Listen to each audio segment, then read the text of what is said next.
Hello friends. आपका अगर आपका म्यूचुअल फंड जर्नी सक्सेसफुल करना है तो हमें कुछ रूल्स फॉलो करने पड़ेंगे। जितना पॉसिबल है उतने जल्दी इन्वेस्टमेंट स्टार्ट करो, मतलब जितने एज कम है वही एज से आप इन्वेस्टमेंट स्टार्ट करो। इन्वेस्टमेंट आप मंथली एसआईपी थ्रू स्टार्ट कर दो। एवरी मंथ आपको एसआईपी स्टार्ट करना है। जो भी आप इन्वेस्टमेंट कर रहे हो मिनिमम 10 से 20 साल आपको वो इन्वेस्टमेंट रखना है, तो ही वो उसमें हमें कुछ अच्छा वेल्थ क्रिएशन मिलेगा। एवरी ईयर आपको मिनिमम 10 to 20% हमारा एसआईपी अमाउंट है वो जो टॉप अप करना है। जब मार्केट गिरता है तब हमें एसआईपी स्टॉप नहीं करना है, क्योंकि जब मार्केट गिरता है तो नंबर ऑफ यूनिट जो है वो लो में मिलते हैं।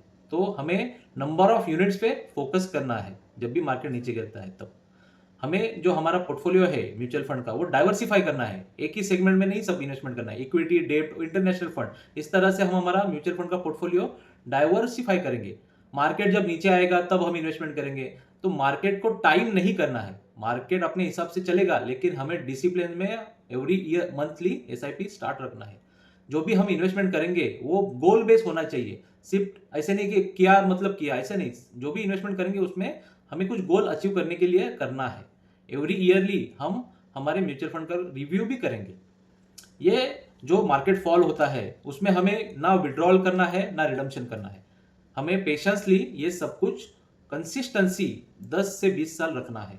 ये जितने भी रूल्स मैंने बताए वो अगर रूल आप फॉलो करोगे तो बहुत अच्छी वेल्थ लॉन्ग टर्म में म्यूचुअल फंड थ्रू बन सकती है। म्यूचुअल फंड थ्रू आप आपके जो लॉन्ग टर्म गोल है वो अचीव कर पाओगे। अभी रिसेंटली मेरे सिस्टर का एंगेजमेंट हुआ, तो जो भी एक्सपेंसेस एंगेजमेंट में हुआ है वो पूरा का पूरा इन्वेस्टमेंट या एक्सपेंसेस जो भी हुआ है वो मैंने मेरे म्यूचुअल फंड रिडीम करके ही वो इन्वेस्टमेंट या एक्सपेंसेस जो भी हुआ है वो मैंने पेड किया है।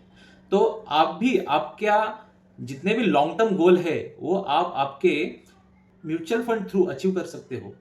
बच्चों के रिटायरमेंट, आपके खुद के रिटायरमेंट प्लानिंग हो गया, या फिर आपके बच्चों के हायर एजुकेशन का प्लानिंग हो गया, तो ये भी आप म्यूचुअल फंड थ्रू अचीव कर सकते हो।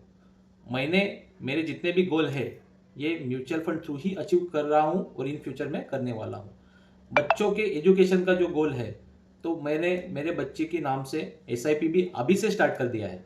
अभी मेरी बच्ची 9th मंथ की है, तो मैंने अभी से ही उसके नाम से एसआईपी स्टार्ट कर दिया है। जब वो 20 साल की होगी तब उसका वेडिंग का खर्चा, उसका हायर एजुकेशन का खर्चा, ये मेरा ये एसआईपी म्यूचुअल फंड थ्रू ही निकल सकता है।